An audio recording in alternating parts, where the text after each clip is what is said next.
오늘 우리에게 주시는 하나님의 말씀은 고린도전서 5장 9절에서 13절입니다. 내가 너희에게 쓴 편지에 음행하는 자들을 사귀지 말라 하였거니와, 이 말은 이 세상에 음행하는 자들이나 탐하는 자들이나 속여 빼앗는 자들이나 우상 숭배하는 자들을 도무지 사귀지 말라 하는 것이 아니니, 만일 그리하려면 너희가 세상 밖으로 나가야 할 것이라. 이제 내가 너희에게 쓴 것은 만일 어떤 형제라 일컫는 자가 음행하거나 탐욕을 부리거나 우상 숭배를 하거나 모욕하거나 술 취하거나 속여 빼앗거든 사귀지도 말고 그런 자와는 함께 먹지도 말라 함이라. 밖에 있는 사람들을 판단하는 것이야 내게 무슨 상관이 있으리요마는 교회 안에 있는 사람들이야 너희가 판단하지 아니하랴. 밖에 있는 사람들은 하나님이 심판하시려니와 이 악한 사람은 너희 중에서 내쫓으라. 이는 살아계신 하나님의 말씀입니다. 아멘. 자, 오늘 공동체의 크립토나이트 깨기, 굉장히 생소한 제목입니다. 여기 크립토나이트라고 하는 말이 등장하는데, 이 말은 존 비비어 목사님이 쓴 영적 무기력 깨기라고 하는 책을 통해서 제가 인사이트를 얻고 오늘 여러분들과 함께 말씀을 나누게 됩니다. 크립토나이트라고 하는 말은 1940년대에 미국에서 만들어진 가상의 물질입니다. 여러분 슈퍼맨 아시죠? 슈퍼맨이 만화로도 영화로도 굉장히 많은 인기를 끌었는데요, 바로 저것입니다. 슈퍼맨이 너무 힘이 세다 보니까 흥미가 없어지는 거예요. 그래서 작가들이 어떤 걸 상상을 했냐면, 슈퍼맨이 살고 있던 행성에서 저 물질 크립토나이트를 가져오면 슈퍼맨이 힘을 잃는 겁니다. 네, 제가 계속 저걸 보여주는 이유는 알고 계시죠?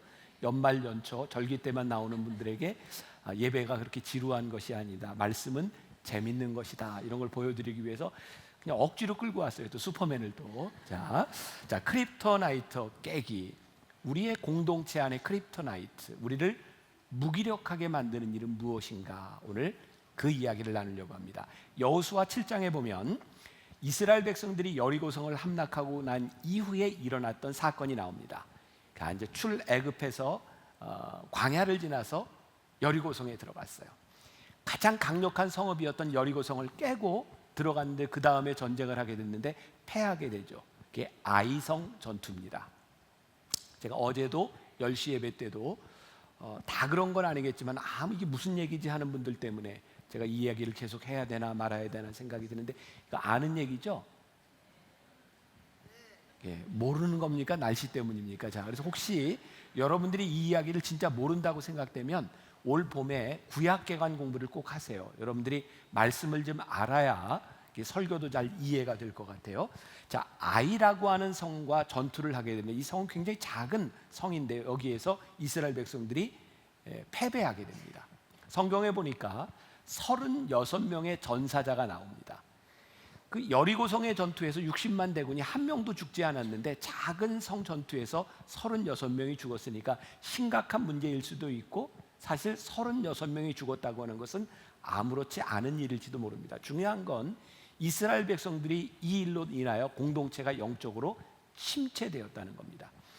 존 비비오 목사님이 이렇게 이야기합니다. 36명이 죽었다고 하는 것은 단순히 36명의 문제가 아니라 72명의 부모가 자식을 잃었다는 말이고, 36명의 아내가 남편을 잃었다는 말이고, 많은 자녀들이 아버지를 잃었다는 말이다.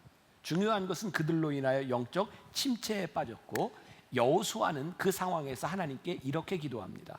주 여호와여, 어찌하여 이 백성을 인도하여 요단을 건너게 하시고 우리를 아모리 사람의 손에 넘겨 멸망시키려 하셨나이까? 하나님께 불평하는 거죠. 어떻게 이런 일이 일어날 수 있습니까? 그때 하나님께서 이렇게 말씀합니다. 너희 중에 죄 지은 자 한 명이 있다. 지금 이스라엘의 공동체는 공동체 전체가 죄를 지었기 때문에 문제가 생긴 것이 아니라, 그들 중에 한 명이 죄를 지음으로 인하여 이스라엘 공동체가 문제를 가지게 된 거예요.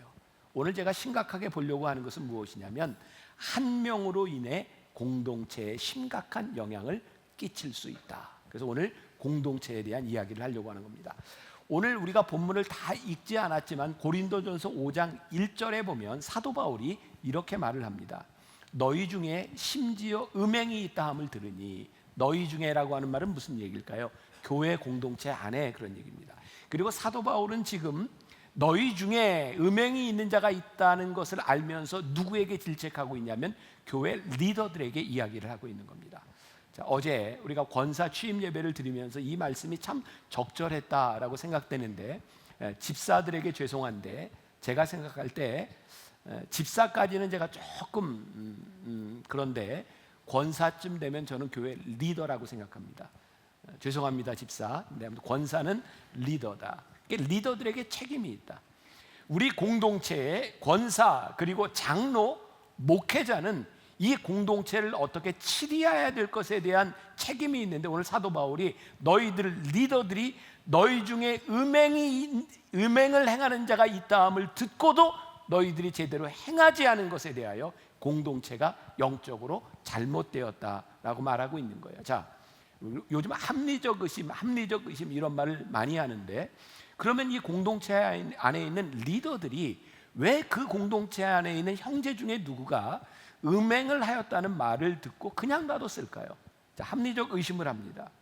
아마도 많은 사람들이 모르고 있는데 내가 저 사람의 죄를 드러내면 혹시 공동체가 시끄러워지지 않을까, 긁어부스럼을 만드는 일이 아닐까라는 생각을 했을 수도 있습니다. 또한 내가 왜 제 사람의 일을 건드려서 복잡한 일에 휘말릴까, 그래서 귀찮아서 아무 이야기도 하지 않았을 수도 있습니다. 또 하나의 합리적 의심, 그 죄를 지은 사람이 이 공동체에 굉장히 막강한 재정적인 영향력, 어떤 권력을 가지고 있는 사람이기 때문에 그 사람을 건드리면 교회 안에 문제가 생길 수도 있다, 이런 생각을 했을 수도 있을 것 같아요. 또 합리적인 의심, 만약에 저 사람의 죄를 딱 이야기하는 순간 저 사람이 교회를 떠날지도 몰라, 믿음을 떠나면 어떻게 라고 생각할 수도 있고, 어쩌면 내가 그렇게 이야기를 하지 않아도 저 사람이 스스로 회개하고 돌아올지도 몰라 라고 생각했을 수도 있어요. 많은 합리적 의심이 가능합니다. 그런데 사도 바울은 그 공동체의 리더와 그 공동체에 대하여 무섭게 이야기를 합니다. 평소에 사도 바울 같지 않은 거예요. 너희 중에 그들을 쫓아내야 된다. 사단에게 내주어야 한다. 이 악한 자를 보내어 묵은 누룩을 제거해야 된다. 이 악한 사람을 너희에게 내쫓으라. 굉장히 강하게 어조로 이야기를 합니다. 사도 바울에게 있어서 중요한 것은 사람을 소중히 여기지 않는 것이 아니라 그 사람이 속한 전체 공동체에 대한 염려를 하고 있는 거예요. 그래서 고린도전서 5장 6절에 보니까 적은 누룩이 온 덩어리에 퍼지는 것을 너희가 알지 못하느냐. 우리들이 빵을 만들 때 이스트를 넣잖아요. 누룩은 그 이스트입니다. 이스트를 넣으면 반죽한 것이 쫙 부풀어 오르는 것처럼 적은 누룩이 전체를 부풀어 오르게 하는 것을 너희들이 모르느냐. 그가 한 사람이 행한 일 같지만 그가 행한 음행과 속이는 일과 우상 숭배하는 일로 인하여 너희들이 그것을 그냥 놔두면 공동체 전체가 무기력해질 수 있으니 너희들이 그것을 조심하라는 거예요. 자, 여기서 우리들이 구별해야 될 것이 있어요. 사도 바울은 예수를 믿지 않는 사람들과 예수를 믿는 사람을 구별해서 이야기를 하고 있어요. 자, 오늘 우리가 읽었던 본문 말씀 9절과 10절을 유심히 우리 한번 같이 봉독해 봅니다. 자, 시작.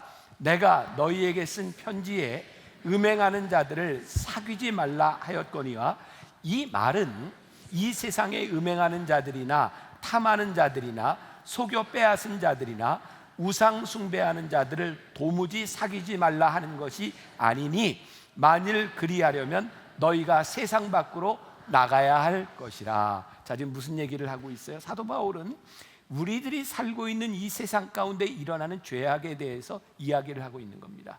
교회 안이 아니라 바깥에 살고 있는 사람들이 음행도 저지르고 우상 숭배도 하고 속이기도 하는데, 너희들이 그들과 도무지 사귀지 말라라고 한다면 옛날에 유행어처럼 그럼 이게 무슨 말이냐, 지구를 떠나거라는 말과 같다는 거예요. 어떻게 우리들이 살 수 있냐는 거예요. 그러니까 사도 바울은 우리의 현실을 부정하고 있는 것이 아니라 우리들이 살아가는 삶에는 그런 사람들과 살아갈 수밖에 없다는 것. 내가 지금 너희에게 하는 이야기는 그런 이야기가 아니라 지금 이 교회 공동체 안에 신자라고 불리우는 사람들에 대한 이야기를 하고 있다 이 말이에요. 자, 11절. 자, 같이 봉독합니다. 이제 내가 너희에게 쓴 것은 만일 어떤 형제라 일컫는 자가 음행하거나 탐욕을 부리거나 우상 숭배를 하거나 모욕하거나 술 취하거나 속여 빼앗거든 사귀지도 말고 그런 자와는 함께 먹지도 말라 함이라. 사도 바울이 굉장히 강경하게 이야기를 하고 있는 거예요. 이 말을 우리들이 잘 이해를 해야 합니다. 우리들은 우리 공동체 안에 회개하고 변화될 수 있는 가능성을 우리들이 믿고 또 그렇게 변화돼야 되는 것이 사실인데, 문제는 이 공동체 안에 있는 이 죄에 대하여 우리들이 다루지 않으면 이 죄가 누룩처럼 전염병처럼 번져서 이 교회 공동체를 초토화시킬 수도 있기 때문에 그것을 우리들이 심각하게 다루어야 한다는 거예요. 아마 교회를 다니는 우리 크리스찬들에게 있어서 요즘 참 마음 아픈 게, 어떤 언론사가 지금 집중적으로 교회와 목회자들의 일탈에 대해서 계속해서 보도를 하고 있어요. 마음 아프죠, 우리 굉장히. 어떻게 교회 안에서 이런 일이 일어날 수 있는가? 근데 저는 이런 생각이 드는 거예요. 그렇게 많은 그 일탈들이 일어나는 것을 보면서 그 원인이 어디에 있을까? 우리가 지금까지 이 교회 공동체 안에 일어났던 일탈과 죄에 대해서 우리들이 침묵하고 그 죄를 우리들이 올바로 다루지 못한 것으로 인하여 그 후유증과 그 영적 무기력함을 우리들이 당하고 있는 거예요. 그래서 어떤 면에서 세상 사람들이 어떤 의도로 그런 죄를 드러내고 있는지 모르지만 저는 이것이 교회 안에 굉장히 긍정적으로 작용할 수 있다고 생각해요. 우리들의 부끄러운 것이 단순히 폭로되는 것으로 끝난다면 이게 부끄러운 일인데, 그 일을 통하여 우리들이 무엇을 잘못했고 우리 교회 공동체 안에 이 죄의 문제가 해결될 수 있다면 그것은 긍정적인 일이다. 죄송합니다. 제가 집사와 권사를 이렇게 구분해서 죄송한데, 우리 교회 집사들이 참 많은데 권사도 많고 장로도 많고, 교회에 어떤 집사가 죄를 졌다, 그 세상 사람들이 뭐 집사 뭐 그럴 수 있을 것 같아요. 근데 권사가 죄를, 권사가라고 얘기하지 않겠어요? 근데 장로가 근데 목사가 그런 일을, 목사가 이러지 않겠습니까? 그러니까 우리들이 교회 안에 리더가 된다고 하는 것은요, 우리들이 신자로 불린다고 하는 것은 우리들에게 굉장히 큰 책임에 대한 문제이기도 합니다. 그래서 고린도전서 5장 5절에서 이런 자를 사탄에게 내어주었으니 이는 육신은 멸하고 영은 주 예수의 날에 구원을 받게 하려 함이라. 이 말씀을 저는 이렇게 이해합니다. 교회 공동체 안에 있는 사람들이 죄에 대한 문제, 그것이 드러냈을 때 사탄에게 그를 내어줌으로 인하여 그의 영이 마지막 날에 구원을 받게 하려 함이라. 그러니까 우리들의 죄와 잘못된 것들에 대하여 징계와 심판이 있어야 되는 거예요. 그래야 그 영이 사는 거예요. 근데 우리들이 그것을 하지 않고 잘못된 것을 드러내지 않고 음행하고 우상숭배하고 속이는 일들에 대하여 교회가 침묵할 때 그것은 단순히 덮어주는 것이 아니라 그의 영혼을 죽이는 일이 될 수도 있다. 오늘 우리 굉장히 힘들고 어려운 이야기인데요, 우리가 공동체 안에서 일어나야 될 일들, 죄를 폭로하는 것이 아니라 죄를 다스리는 일들이 우리 공동체 안에 일어나야 되는 거예요. 회개하지 않으면요, 그 죄를 자꾸 감추려고 합니다. 감추려 하면 점점 더 변명하게 되고요, 변명하게 되면 교만하게 되고요. 죄를 지은 사람들의 죄가 드러나지 않으면 죄는 어떤 속성을 가지고 있는가? 나와 동일한 죄, 나와 같은 죄인들을 만나면 굉장히 편안함을 느낍니다. 그러면 죄의 문제가 해결되지 않으면요, 교회 안에 이 죄가 누룩처럼 번져서 동일한 죄를 가지고 있는 사람들이 평안함을 느끼는 거예요. 그리고 죄의 문제가 해결되지 않은 죄인들은요, 어떤 특징을 가지냐면 내 죄를 정당화하기 위해서 나보다 더 큰 죄를 지은 사람들의 죄를 자꾸 들춰내려고 하는 경향이 있습니다. 사람은 참 신기합니다. 나보다 더 큰 죄를 진 사람을 보면 내 지은 죄가 조금 보상을 받는 것 같습니다. 해결하려고 하는 것이 아니라 죄를 들추기 시작하면 점점 추악한 일들이 우리들 가운데 일어나고 다른 사람을 정죄하게 되어 있어요. 예를 들어 볼까요? 주일날 예배 시간에 보면 이제 앞자리에 앉는 분들이 있어요. 앞자리에 앉는 분들은 딱 두 부류로 나눠집니다. 하나는 일찍 와서 예배를 준비하는 사람과 이제 자리가 부족하니까 우리 장로님들이 이렇게 안내를 하는데 늦게 오는 사람은 자리가 없으니까 끝까지 앞에 끌어다가 빈자리를 채웁니다. 그래서 일찍 오는 경우와 늦게 오는 경우 두 경우에 앞자리에 앉을 가능성이 많습니다. 자, 혹시라도 지금 앞자리에 앉은 분들 중에 마음 상하지 말고 그냥 제가 예를 드는 거예요. 그럼 늦게 오는 분들과 일찍 오는 분들의 차이는 뭐냐면, 일찍 와서 준비하는 사람들은 그냥 편안하게 와서 앞자리를 앉지만 늦게 와서 안내를 받는 사람들의 태도는 거의 이런 표정입니다. 이렇게 와서 이렇게 옵니다. 이런 상상을 해보세요. 내가 이렇게 오는데 딱 옆을 보니까 아니 권사나 장로님쯤 되는 사람이 같이 이러고 와. 그럼 내가 펴집니다. 아, 이 권사도 오는데 뭐 내가 마음이 굉장히 편안해지는 거죠. 이게 죄의 속성, 이게 누룩과 같다는 거예요. 우리들이 신앙을 제대로 지키지 못하고 하나님 앞에서 정결함을 지키지 못하면 어떤 문제가 생기냐면, 내가 지고 있는 죄에 대한 문제들에 대해서 자꾸 정당화한다는 거예요. 그래서 우리들이 새로운 공동체를 꿈꾸며 우리들이 알아야 되는 것이 있는데, 죄에 대한 문제들을 노출과 폭로에 대한 문제가 아니라 사랑의 관점에서, 관계의 관점에서 우리들이 죄를 다루어야 된다. 우리들이 이 사랑이 없는 이 죄들은요, 어떤 문제들이 생기냐면 자꾸 죄에 대해서 방어적이 돼요. 왜? 사랑하지 않는 사람이 죄를 이렇게 드러내면 힘든 거예요. 자꾸 방어를 하기 시작하면 점점 벽을 쌓기 시작합니다. 여러분, 죄의 문제가 해결되지 않는 공동체는 그래서 관계가 깨어지는 거거든요. 그런 경험들이 있죠. 뭐 친구들 모여서 이렇게 막 식사하면서 이야기하다가 제일 재밌는 건 뒷담화잖아요. 막 재미있게 막 한참 뒷담화를 하다 보면 그 다음부터 아무도 화장실을 못 가잖아요. 이게 무슨 얘기가 나올지 몰라. 불안해져요. 두려워지는 겁니다. 참다운 사랑의 관계가 아닌 그 관계들은 우리들에게 두려움을 가져야 됩니다. 그래서 성경에서 사랑은 두려움을 내어 쫓나니, 그러니까 사랑은요, 우리들의 죄가 드러나는 것들에 대해서 힘들기는 하지만 두려운 것이 아니라 해결해 주는데, 사랑이 없는 공동체에서는요, 점점 두려움으로 인하여 공동체를 서로 비난하게 되는 거죠. 참된 사랑, 참된 공동체가 서로를 지켜주는 거예요. 에베소서 6장에 보면 전신갑주를 입으라라고 하는 말이 나오는데요. 전신갑주, 구원의 투구도 쓰고, 이 가슴을 뭘로? 의의 호신경을 입고, 진리로 허리띠를 띠고, 평화의 무장한 복음의 신을 신고, 이게 전신갑주를 입는 게 나오잖아요. 그런데 보세요, 갑옷을 보면요, 특징이 있습니다. 뒤통수를 가리고 등허리에 뭐를 대고 이런 건 없습니다. 앞을 다 가립니다. 전쟁에 나가서 싸우는데요, 앞을 가립니다. 뒤를 안 가립니다. 이유가 뭘까요? 내가 전쟁에 나가서 싸우는데 내 뒤에 있는 동료가 나를 지켜주는 거예요.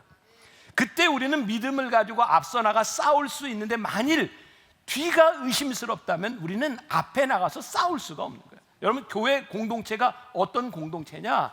우리가 함께하는 믿음의 지체들이, 믿음의 형제와 자매들이 나를 지켜주는 것을 믿고 의의 병기를 두고 나가서 싸울 수 있어야 되는 거예요. 그게 우리 교회 안에 우리들이 꿈꾸는 믿음의 공동체의 모습이죠. 자, 우리 공동체는 지난 2000년 기독교 역사 가운데 세 부류로 크리스찬들이 나누어집니다. 첫째는요, 세속화된 크리스찬입니다. 세속화된다고 하는 것은 무엇인가? 이런 거 오늘 여러분들이 예배를 드리는데, 자, 우리들이 예배를 거룩하게 표현하죠. 왜? 거룩한 예배를 드려요. 근데 여기를 딱 나가면서부터는 우리는 세상과 동일한 세속적인 사람, 이것을 세속화라고 말할 수 있어요. 우리의 믿음을 가지고 있는데 세상 것과 같이 되는 거예요. 이 세속화된 크리스찬들은요, 정말 영향력이 없습니다. 세상이 우리를 우습게 여깁니다. 조그만 돈을 가지고, 조그만 권력을 가지고도 우리들이 얼마든지 신앙을 버릴 수 있습니다. 그래서 세상의 조롱거리가 되기도 합니다. 부끄러운 이야기는 여러분들에게만 있는 것이 아니라 목회자들에게도 동일한 것 같아요. 제 친구 중에 하나입니다. 같이 신학을 하고 목사가 됐어요. 어느 날 제가 들은 이야기입니다. 어떤 교회 저녁 예배 초청을 받아서 설교를 하고 밖으로 나가면서 교인들과 함께 인사를 하는데, 어떤 여자분하고 인사를 하다 깜짝 놀랐대요. 서로 놀란 거예요. 자기가 평소 가는 술집 주인이 거기서 예배를 드리고 술집에 찾아오는 목사가 설교를 한 거예요. 무섭고 죄송한 일인데, 설교하는 목회자들 중에 주일날 강단에서 설교하지만 주일날 이 강단을 벗어나서 이 세상에 속한 삶을 살아가는 사람도 있다는 거예요. 어떻게 그 삶에서, 그 말씀에서 능력이 나타날 수 있겠는가? 오늘 예배를 드리는 여러분들 가운데 주일날 예배를 드리는데 이 세상에 가서 동일한 세상 사람들로 살아가는데 우리들이 어떻게 능력 있는 삶을 살아갈 수 있겠는가? 우리 교회에도 있었던 일이에요. 오래전, 20, 30년 전 만나교회 교육 목사로 있던 분이 목사기는 한데 담배를 못 끊었어요. 교인들이 있는데도 필 수 없으니, 그것도 담배는 왜 꼭 밥 먹고 난 다음에 피고 싶어요? 그래서 점심 먹고 밖에 몰래 나가서 담배를 피다 여러 번 걸렸어요. 결국 교회를 사임했어요. 여러분, 담배를 피고 안 피고가 구원에 대한 문제가 아닙니다. 여러분, 담배 핀다고 구원 못 받나요? 그런 차원의 문제가 아니라, 적어도 목회자로 살아가며 교인들이 우리 목사님은 그래도 술, 담배 정도는 안 하고 목회를 했으면 좋겠어, 이건 진리에 대한 문제가 아니라 목회자로서 교인들을 섬기는 부분에 대한 문제인 거죠. 그런데 그것 하지 못하면서 부끄러움을 당할 때 우리들이 어떻게 영적으로 능력 있는 사람이 될 수 있겠는가? 여기 있는 여러분들, 집사, 권사, 장로, 아니 여러분들이 크리스찬도로 살아가면서 적어도 교회 안의 공동체인 형제들에게 세상이 원하는 것이 있고 바라는 것이 있는데 그거 지키지 못하면서 세상과 똑같이 살아가면서 우리들이 어떻게 영적인 능력 있는 공동체를 우리들이 꿈꿀 수 있겠는가? 근데 우리들 주변에 이 세속적인 그리스도인들이 많은 거예요. 우리 중에 누가 세속적인 크리스찬인가? 두 번째 부류가 있어요. 금욕적인 크리스찬들이에요. 금욕적인 사람들은 어떤 일인가? 2000년 역사 가운데 이건 계속되었던 일들이죠. 이 세상이 더러우니, 세상이 죄악이 있으니 나는 이 세상과 함께 살아갈 수 없어. 그래서 거룩한 곳으로 들어가요. 그래서 수도원주의 운동이 일어나죠. 요즘 또 기도원이라는 곳에 사람들이 난 세상과 단절해서 기도원에 들어가서 살겠어. 저는요, 세속적인 그리스도인과 금욕적인 그리스도인 사이에 두 가지의 편의주의를 함께 봅니다. 예수님 당시에는 SNF파 같은 사람들 그랬고요, 세속적인 사람들은요, 예배를 드리는 크리스찬으로 살아가면서 세상에서 편하게 살고 싶다는 거예요. 금욕적인 그리스도인들은 세상은 지저분하고 세상은 더러우니 내가 신앙생활을 좀 편하게 해봤다는 거예요. 세상과 연결시키지 않겠다는 거예요. 이런 두 부류의 흐름이 지난 2000년 기독교 역사 가운데 많이 있었어요. 그런데 세 번째, 하나님이 우리들에게 원하시는 그리스도인의 모습은 무엇이냐면 이 세상에 살면서 그리스도인으로 우리들이 어떻게 살아가느냐에 대한 문제예요. 어제 권사 취임식을 했어요. 100여 명이 넘는 사람들이 권사가 됐어요. 우리 3월 말에는 우리가 장로로 또 취임식을 가질 거예요. 권사는요, 교회에서 임명을 받았지만 권사됨이, 장로가 교회에서 됐지만 장로됨이 이 세상 가운데서 드러나야 되는 거예요. 제가 이 교회에서 목회를 하고 설교를 하고 있지만 이 목사됨이 이 교회 안에서 멈추는 것이 아니라 이 세상 가운데서도 목사임이 드러나야 되는 거예요. 그래서 저는 교회의 젊은이들이 종종 신학을 하겠다, 목사가 되겠다 그러면 일단은 말립니다. 꼭 목사가 돼야 되겠냐? 너같이 훌륭하고 너같이 똑똑하고 너같이 영향력 있는 사람이 다 목사가 되면 이 세상은 누가 지키겠냐? 하나님께서 우리를 부르신 이 거룩한 부르심은요, 이 세상 가운데서 우리들이 어떻게 크리스찬으로 살아갈 수 있는지를 우리들에게 부르십니다.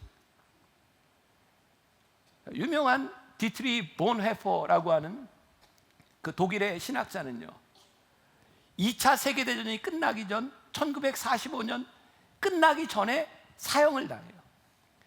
그는 20대의 교수가 돼서 30대에 굉장히 많은 영향력을 가지고 있는 신학자인데요, 그는 나치에 저항해서 싸웠던 사람입니다.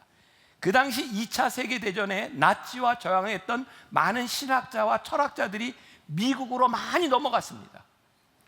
여러분, 독일의 유명한 프랑크푸르트 학파가 미국에 가서 꽃을 피우죠. 많은 신학의 사조들이 미국에서 꽃을 피웁니다. 그들은 나치와 싸우지 아니하고 그곳에 가서 자유롭게 학문을 연구하고 신학을 연구해서 그 사람들 괜찮은 사람입니다. 그런데 이런 생각이 들어요. 이 디트리 보네퍼가 이야기했던 것처럼 누가 이들과 맞서 싸우겠냐는 거예요. 다 도망가면 이 죄악에 대해서 누가 맞서 싸우겠냐는 거예요. 우리나라 6.25 이후에 공산 정권을 피해서 많은 사람들이 남한으로 넘어와서 그들이 대표적으로 영락교회를 세웠고 많은 교회들이 세워졌어요. 신앙의 자유를 찾아 모든 것을 버리고 온 사람들의 신앙이 굉장히 귀합니다. 그런데 이런 생각을 하게 됩니다. 정말 힘들었더라도 그들이 그 자리를 지켰더라면 지금 이렇게 됐을까? 우리들이 믿음을 지키고 우리들이 믿음의 공동체를 세운다고 하는 것은요, 이 세상 가운데서 우리를 부르신 이 공동체로서 서로 보호하고 서로 지켜주며 우리들이 어떻게 이 공동체를 이룰까에 대한. 제가 며칠 전에 새벽에 이게 말씀 묵상을 하다가 그냥 아무것도 아닌 말씀인데 그 예수님께서 너희는 세상의 빛과 소금이 되어라 말씀하셨는데, 가만히 빛을 생각하다 보니까 빛은 어둡지 않으면 아무 가치가 없더라고요. 어두워야 빛이 있는 겁니다. 아, 너희들이 세상의 빛이 되어라. 너희들이 세상의 소금이 되어라. 가만히 생각해 보니까 소금은 썩어질 음식도 없고 먹을 음식도 없는 곳에서는 소금은 아무 역할을 못하는 겁니다. 그래서 세상의 빛과 세상의 소금이 되라고 하셨구나. 우리 교회 공동체는요, 세상과 분리돼서 살아갈 수 있는 공동체도 아니고 우리들이 세상 속에서 세속화되는 사람들도 아니고 이 세상 가운데서 어떻게 믿음을 지키며 살아갈 것인가, 이 공동체를 우리들이 이루어야 되는 거예요. 근데 이게 혼자 힘든 거예요. 그리고 오늘 말씀 가운데 정말 중요한 게 뭐냐면 한 사람으로 인하여 우리의 영적 공동체가 깨어질 수 있다는 거예요. 자, 여러분들, 하나님께서 아브라함을 부르셨어요. 아브라함이 하나님과 동행하며 살았어요. 그런데 아브라함이 어디에도 성경에 가는 곳마다 전도했다 이런 얘기 없습니다. 아브라함이 가는 곳마다 제단을 쌓고 아브라함이 하나님과 동행하였으므로 사람들이 아브라함이 하나님과 함께 하심을 보았어요. 이삭은 진짜 억울하게 우물을 팔 때마다 우물을 빼앗기는 사람이었어요. 그 당시에 우물은 생명과 같은 거였거든요. 그런데 그 우물을 빼앗기고 옮겨가서 또 우물을 파고 또 빼앗기고 우물을 파고 또 빼앗기는 것을 바라보며 사람들이 이삭을 바라보며 하나님이 그와 함께 하심을 보았어요. 야곱, 물론 형을 속이고 아버지를 속이고 피난 가서 그의 외삼촌 집에서 이방의 땅에서 우상을 섬기는 사람들과 함께 그가 양을 치며 살았는데, 진짜 놀라운 일은 뭐냐면 야곱 때문에 그의 외삼촌의 집이 복을 받습니다. 요셉이요, 그의 형들에 의해서 노예로 팔려갔어요. 노예로 살아가는 동안 요셉이 보여준 것은 하나님이 그와 동행하셨고 하나님이 그와 함께 하심으로 인하여 그가 형통하였더라. 요셉이요, 애굽의 총리가 되어서 애굽이 복을 받습니다. 우리 공동체 안에 죄를 지어서 영적 크립토나이트, 영적으로 무기력하게 하는 사람이 있는 반면 공동체 안에 한 사람이 제대로 됨으로 인하여 공동체를 살리고 이 세상을 살리는 일을 하는 거예요. 우리가 꿈꿔야 하는 믿음의 공동체가 무엇이에요? 죄의 문제를 그렇게 쉽게 다루는 것이 아니라 단순히 폭로하는 것이 아니라 하나님 앞에서 우리들이 드러나야 되고 교정되어야 되고, 그리고 영적인 능력을 가지고 이 세상을 바꾸는 일들을 할 수 있어야 돼요. 오늘 여러분들을 그런 공동체로 초대하고 우리 만나교회 성도들의 이 공동체를 통하여 여러분들이 속한 이 세상이 복을 받을 수 있는 그런 공동체를 만들어가는 것, 오늘 하나님께서 2019년에 우리들에게 주신 사명이요 축복인 줄 믿습니다. 우리 같이 찬양하기를 원합니다. 축복의 사람, 우리가 그런 사람 되기를 원합니다. 복된 사람 되기를 원합니다. 한번 가사를 생각하며 함께 찬양합시다.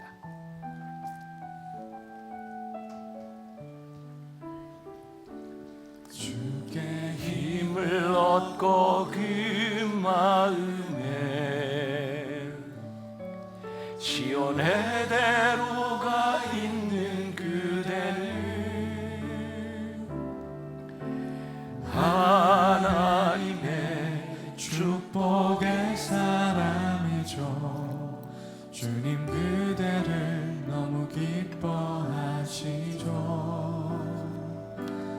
주의 집에 거하기를 사모하고 주를 항상 찬송하는 그대를 하나님의 축복의 사랑이죠. 주님 그대를 너무 사랑하시죠. 그대 섬김은 아름다운 찬송. 그대 헌신은 향기로운 기도. 그대가 밟는 땅 어디에서라도 주님의 이름 높아질 거예요. 다시 한번 찬양합시다. 주께 힘을 얻고 그 마음에 시온의 대로가 있는 그대를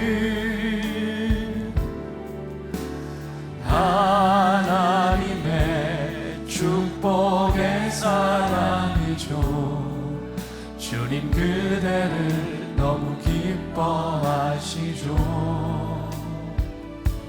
주의 집에 거하기를 사모하고 주를 항상 찬송하는 그대를 하나님의 축복의 사랑이죠. 주님 그대를 너무 사랑하시죠. 그대 섬김은 아름다운 찬송. 그대의 헌신은 우리 함께 일어나 찬양합시다. 그대의 헌신은 향기로운 기도. 그대가 밟는 땅 어디에서라도 주님의 이름 높아질 거예요. 그대 섬김은 아름다운 찬송. 그대 헌신은 향기로운 기도. 그대가 밟는 땅 어디에서라도 주님의 이름 높아질 거예요. 하나님 우리를 만나교회 공동체로 불러주셨고 무엇보다 하나님을 믿는 믿음의 공동체로 우리를 불러주셨습니다. 혹시 나로 인하여 우리의 공동체가 영적으로 침체되지 않는지, 우리 공동체 안에 죄의 문제를 심각하게 다루지 않음으로 인하여 우리의 공동체가 영적으로 타격을 받고 있는 것은 아닌지, 하나님 아브라함 하나로 인하여 온 사람이 복을 받았던 것처럼 이삭과 야곱과 요셉으로 인하여 그들이 주변에 있던 사람들이 하나님의 형통함을 누렸던 것처럼 하나님 우리들 한 사람 한 사람이 그런 사람 되게 하여 주옵소서. 오늘도 하나님 앞에 드려진 귀한 예물들 손길들이 있습니다. 축복하시고 이 예물들이 아름답게 하늘나라를 위하여 쓰여지게 하여 주옵시고 하나님의 강력한 영적 영향력이 전파되는 귀한 예물들 되게 하여 주옵소서. 지금은 우리 주 예수 그리스도의 은혜와 하나님 아버지의 무한하신 사랑과 성령의 인도하심이 새로운 공동체, 믿음의 공동체, 축복의 공동체를 꿈꾸며 나가는 당신의 사랑하는 모든 백성들 위해 지금부터 영원까지 함께 하시기를 간절히 축원하옵나이다. 아멘.